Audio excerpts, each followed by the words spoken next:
Queridos amigos, é com muita alegria, com muito carinho, que a gente mais uma vez aqui está. Já nos sentimos de casa, porque a gente vem várias vezes no ano, e é muito bom, como disse o Carlos, abraçar, confraternizar, nos encontrarmos. Então nós estamos felizes, sintam-se todos cumprimentados. O nosso assunto hoje, longevidade, maturidade na visão espírita. Nós vamos pensar um pouquinho por que estamos ficando longevos. Por que a humanidade está ficando longeva? Se no século passado a humanidade, a maioria, morria por volta dos 30 e poucos anos. Não faz muito, né? Então, é sobre isso que nós vamos conversar um pouquinho. Vamos pensar juntos. Então, longevidade. O que quer dizer esse termo? Longevidade. Longevidade é a duração da vida mais longa. Longa idade. Mais longa idade nós estamos tendo. E maturidade é o estado das pessoas que atingiram um completo amadurecimento. Tanto das pessoas como das frutas também, né? Período da vida compreendido, então, entre a juventude e a velhice. E nós, então, agora, na nossa conversinha, desses 30 minutinhos, nós vamos tentar entender por que é que nós estamos ficando longevos. Por que? Será que é por acaso? Vamos ver. Vamos pensar juntos assim. Em 1900, a expectativa de vida era 33 anos. As pessoas, a maioria, morriam ao redor dessa idade. Em 1950, a expectativa de vida passou a ser 43 anos, mais ou menos. Por que será que aumentou? Aumentou porque foi descoberta a penicilina, antibiótico, né? Então, as pessoas morriam muito na época da guerra por infecções e as mulheres morriam muito jovens por causa das infecções que aconteciam pós-parto.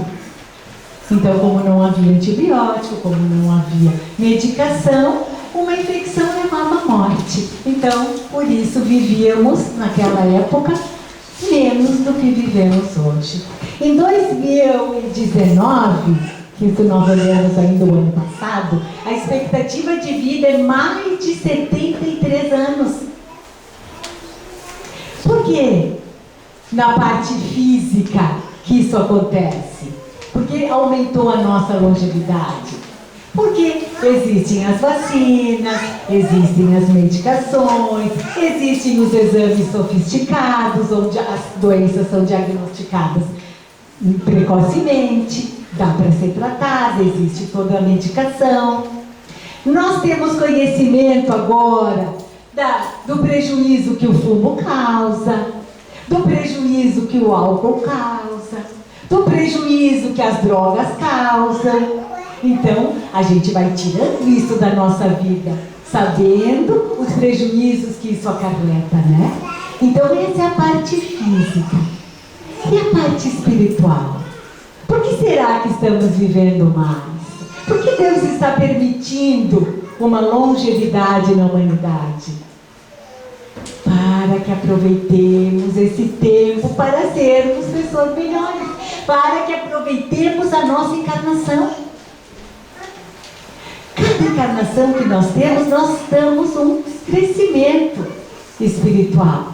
Nós temos, ou estacionamos ou crescemos. Para trás nós não vamos, felizmente. Ou estacionamos ou crescemos. Então estamos tendo mais tempo, tipo uma moratória, diz Raul Teixeira. Uma moratória de vida. Para que nesse tempo a mais, nós o aproveitemos bem. Seguindo aquilo que Jesus nos ensinou. A parte da matéria, a gente conhece pela medicina. E a parte do espírito, nós conhecemos por Jesus. Então é isso que nós precisamos seguir. E a nossa humanidade está vivendo muito. Olhem só, em 2020 agora, esse nosso ano, a expectativa é que tenha 1 bilhão de pessoas com mais de 60 anos no nosso planeta. E em 2025, a previsão é que tenha 31 milhões de idosos no Brasil. Gente, então algo tem que ser feito. Que maravilha poder ficarmos idosos, ficarmos longevos e conviver com os outros. E continuar convivendo. As nossas famílias, nós estamos tendo pessoas idosas, a grande maioria de nós. E nós temos que fazer com que haja uma interação entre os jovens, as crianças e os idosos. Nada de jogar o idoso lá no cantinho, porque ele é idoso. Não, ele tem muito para ensinar. E a convivência do idoso com a criança só faz com que essa criança cresça. Só faz com que ela se beneficie. Então, nós podemos dizer assim, Emmanuel é que fala, que a vida, em sua expressão terrestre, é como uma grandiosa árvore. Nosso grandioso Emmanuel, através do Chico Xavier, nos diz isso. E aí ele nos especifica como. Por que somos uma grandiosa árvore durante a nossa existência? Então ele fala, a infância é a sua ramagem verdejante. É a ramagem verde da árvore, é a esperança. A mocidade se constitui as suas flores perfumadas e formosas. É a promessa. E a velhice é o fruto da experiência e da sabedoria. E aí, será que temos que fazer com que a realização se junte com a promessa e se junte com a esperança? Claro, claro. Precisamos organizar a nossa sociedade de forma que possamos conviver infância, mocidade e velhice. É assim daqui para frente. Emmanuel já nos dizia por 1970 isso. O envelhecimento, diz o Durgante nesse livro, Conectando Saúde, Ciência e Espiritualidade. É um livro muito lindo, que a gente aconselha que leiamos. E ele diz, esse livro, são vários escritores, mas o Durgante, médico, ele nos diz assim, que o envelhecimento é um fenômeno natural, que é inerente à finitude biológica. Né? Não tem outra maneira a não ser envelhecer, a não ser que a gente morra antes.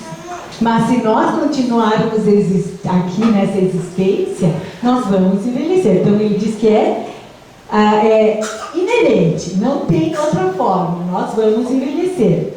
Mas é um processo diferencial em cada um de nós, né? Não é? Cada um de nós vai envelhecer de uma maneira.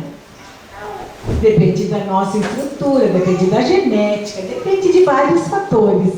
Mas a espiritualidade nos dá grande sabedoria na velhice, e não só na velhice, durante a nossa infância, a nossa mocidade, nos preparando para a velhice. E nós que já estamos velhos, como eu, temos que aproveitar esse tempo. Temos que aproveitar esse tempo que temos ainda para fazermos coisas boas, para colocarmos as virtudes dentro de nós, para cortarmos as nossas inferioridades. Na concepção espírita, continua o Durgante nos dizendo, a morte não é morte, é apenas passagem de um plano para outro da vida. É isso. Deixamos aqui o nosso corpo material, velho, quando nós morremos, se estamos longevos, né? E vamos continuar no outro plano da vida. Mas aí o nosso espírito já não terá mais essas rugas, ele já não terá mais, ele tem essa mesma forma, mas não será com aparência de velho. Então, a morte é apenas uma passagem. Vai acontecer para todos nós. Vamos mudar, deixar o plano material e vamos viver no plano espiritual. Continua dizendo Durgante assim, que nós estamos sendo convocados a exercitar os valores imortais do Espírito nesse tempo de que estamos tendo a mais. Todos nós que estamos longevos, que estamos ficando velhos, que já estamos velhos, estamos sendo convocados a exercitar os valores morais. Esses valores imortais, esses que nós levamos como nosso espírito, esses que fazem a diferença, esses que Jesus nos ensinou, como paciência, tolerância, fé, resignação, simplicidade, gratidão, benevolência, perdão, caridade. Estamos sendo convocados a colocar dentro de nós esses sentimentos. Diz o Durgante que estamos sendo convidados ao exercício do sim, a totalidade da vida e a completude da existência. Significa vivermos de forma a crescermos. Vivermos de forma a colocar esses sentimentos superiores dentro de nós. Como vamos fazer isso? De que forma? O que precisamos fazer? Começar. Vamos começar com as pequenas coisas. Vamos escolher uma virtude e tentar conquistar aquela. Seja a bondade, seja o perdão, seja a caridade, seja a benevolência. E a gente nota que quando nós estamos tentando exercitar uma virtude, nós exercitamos outras também. Porque para eu perdoar alguém, eu tenho que ter tolerância com aquela pessoa. Eu tenho que entender que aquele erro que ele fez para comigo é porque ele ainda tem inferioridades como eu. Então, para eu perdoar, eu tenho que ser tolerante, eu tenho que ser caridosa, eu tenho que amar. E assim por diante. Então, nós temos que nos esforçar para aproveitar esse tempo que estamos tendo como moratório para vivenciarmos os ensinos de Jesus. E diz ainda o Durgante assim, que o Criador nos deu esse tempo de vida a mais, não por acaso. Falamos até agora. Ele nos concedeu ampliação desse tempo a título de empréstimo para resgates, reajustes, reparações e aprendizados que ainda se fazem necessário na existência de cada um. Então, esse tempo que nós estamos tendo, nós precisamos aproveitar. Vamos aproveitar bem essa nossa encarnação. Vamos aproveitar bem, nos trabalhando interiormente, dando sempre o melhor de nós. E aqui me lembra uma historinha de um casal longevo, um casal de velhos, que a mulher estava com uma demência senil grande, um Alzheimer. E como os filhos não tinham de que forma para cuidá-los, isso está sendo comum também no nosso dia a dia. Os filhos estão trabalhando e muitas vezes não tem como cuidar dos pais. Mas nós precisamos determinar alguém que faça isso, se nós não pudermos fazer. Esse senhor, ele não tinha condições de cuidar da esposa, porque ela era já dependente fisicamente e ele não tinha força. Então decidiram que colocariam ela num lar de idoso. E colocaram. Ele a visitava diariamente.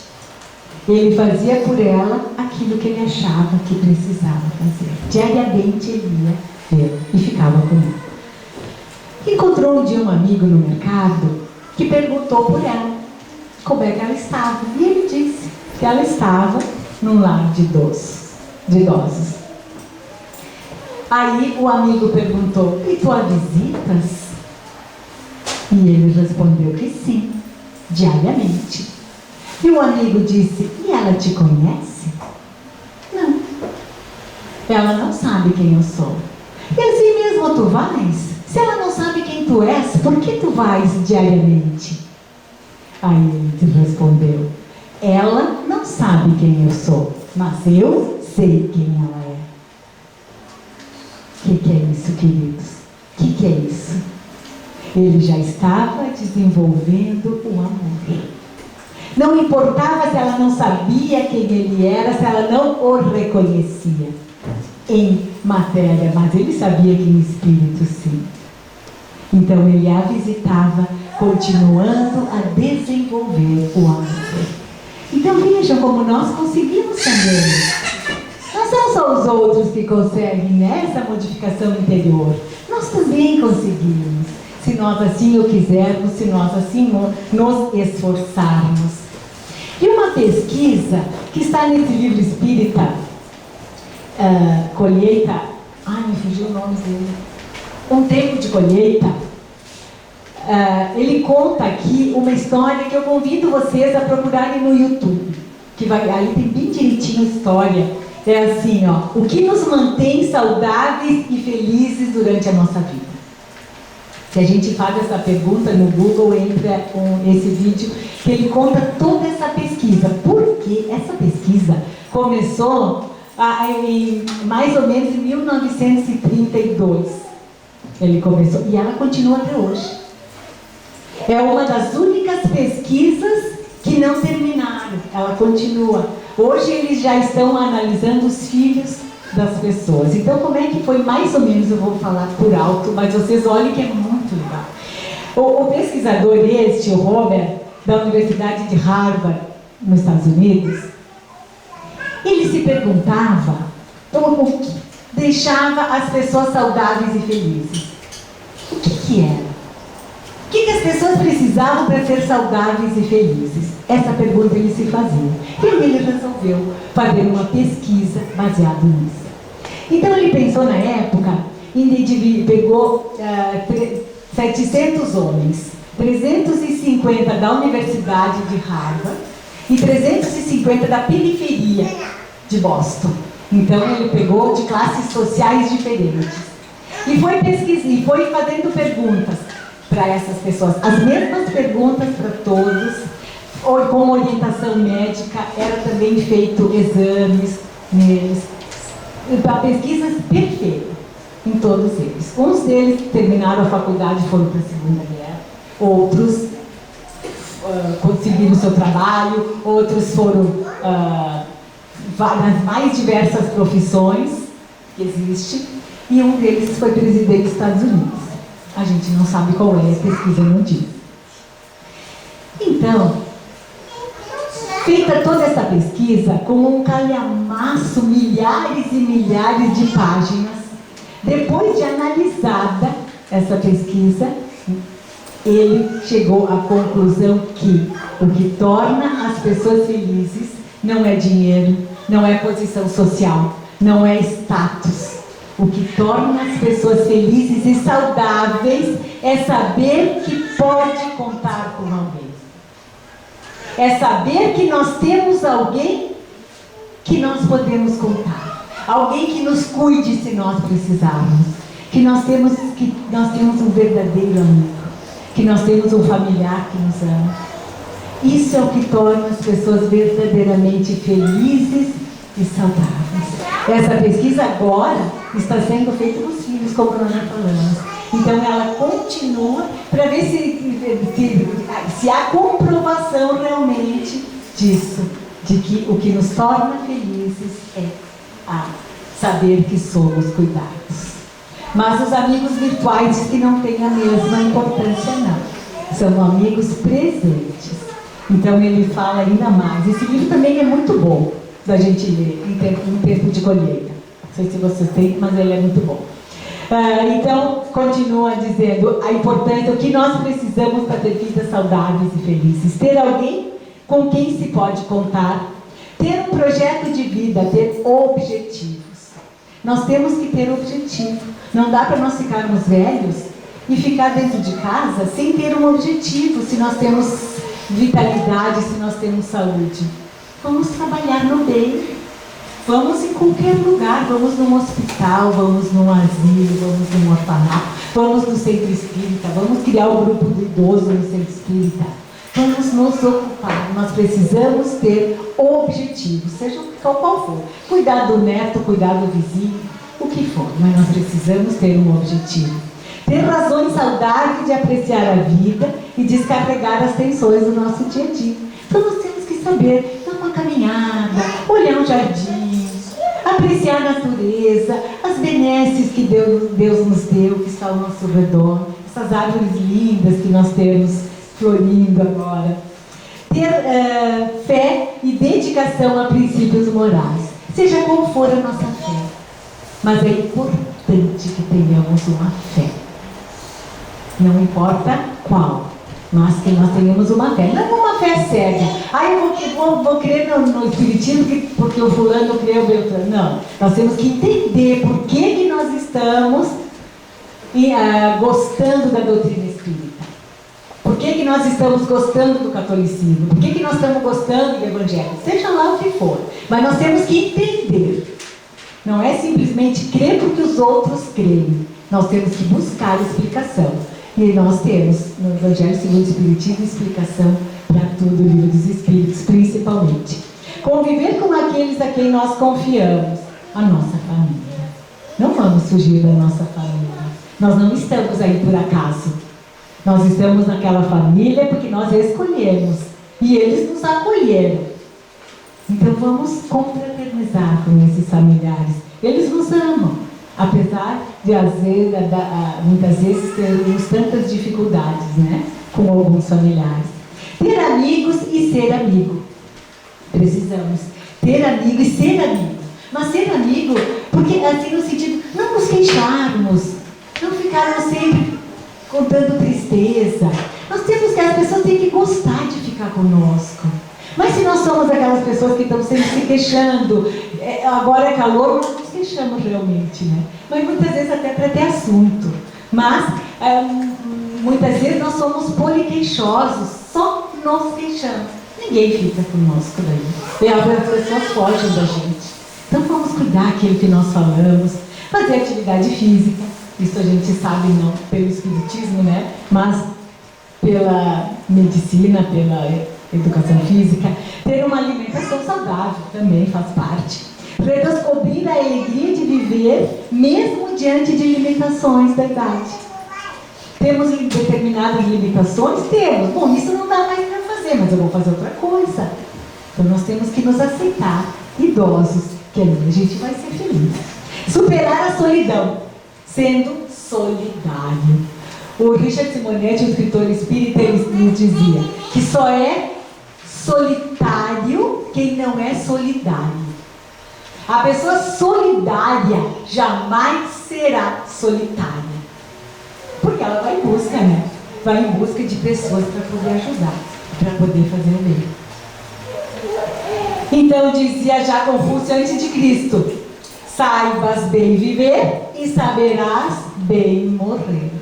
Então nós não precisamos ter medo da morte. Se nós fizermos aquilo que nós falamos agora e então soubermos viver, vamos ter bem morrer, com certeza. E aí o Scholl nos diz nesse livro Cotidiano de Felicidade, que também é um livro muito bom, ele diz assim: saber dar um objetivo útil à vida, eximir-se do egoísmo, procurar ter ações nobres no bem, na caridade e no amor ao próximo, certamente proporcionarão uma boa vida na Terra e, logicamente, uma boa morte, como dizia Confúcio, e, consequentemente, uma posição favorável no mundo espiritual.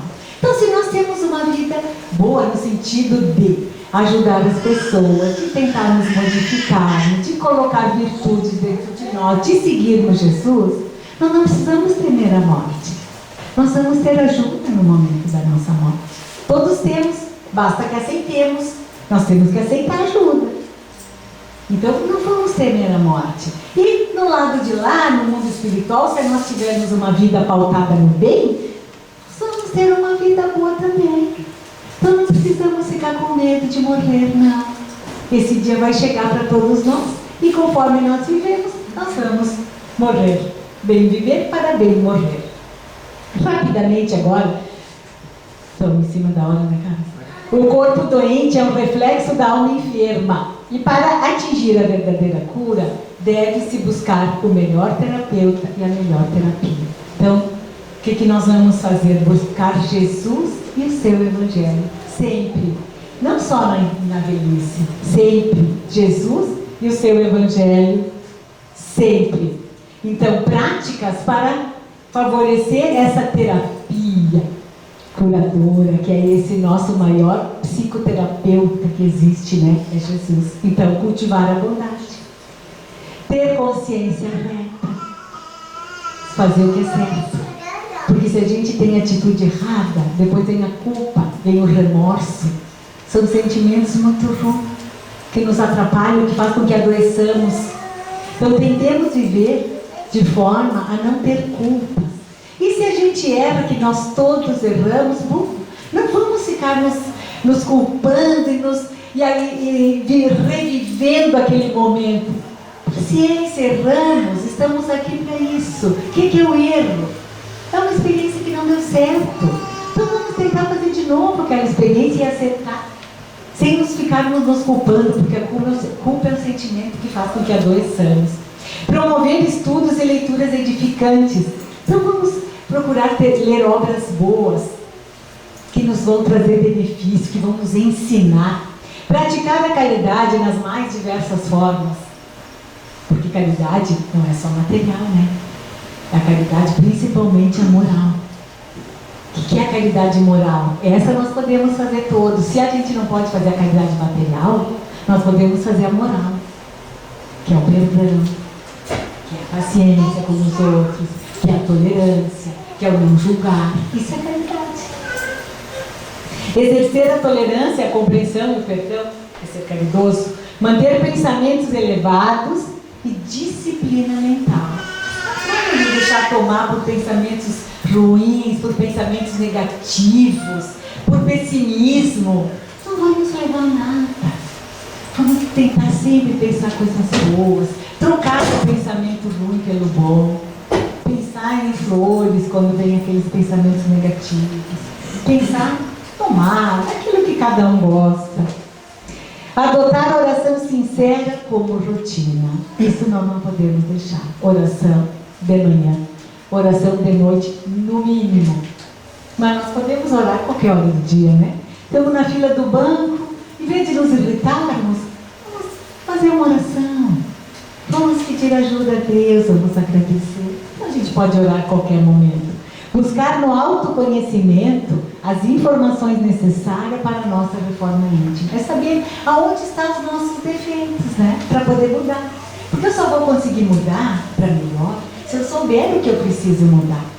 E eu só vou saber o que eu preciso mudar se eu me analisar. Então nós precisamos fazer essa autoanálise também diária para entendermos onde precisamos mudar. Realizar o Evangelho é uma prática que a gente não tem ideia dos benefícios que a gente recebe. E também é uma vez na semana. São 20 minutos a 30 minutos por semana. Será que nós não podemos ter esse tempo para deixar Jesus entrar no nosso lar? Na semana, com todos os minutos que existem na semana, podemos dedicar uns 20 minutos à nossa família e a Jesus, porque é o momento em que a família se reúne. Certamente aqui temos os folhetos, né? Como se faz o Evangelho no lar. Então agora, para encerrar, é um poema da Cora Coralina que está no livro Esse Tempo de Colheita e que faz nós pensarmos. Diz assim: não sei se a vida é curta ou longa demais para nós, mas sei que nada do que vivemos tem sentido se não tocamos o coração das pessoas. Muitas vezes basta ser colo que acolhe, braço que envolve, palavra que conforta, silêncio que respeita, alegria que contagia, lágrima que corre, olhar que acaricia, desejo que sacia, amor que promove. Isso não é coisa de outro mundo. É o que dá sentido à vida. É o que faz com que ela seja nem curta, nem longa demais, mas que seja intensa, verdadeira, pura, enquanto durar. Bendito aquele que transfere o que sabe e aprende o que ensina. Façamos isso. E essa frase do Divaldo é linda. Ele, 92 anos, e ele diz assim, que ele não é velho, porque só é velho quem velho se sente. E ele, nos seus 92 anos, não se sente velho, então ele nos diz que não é velho.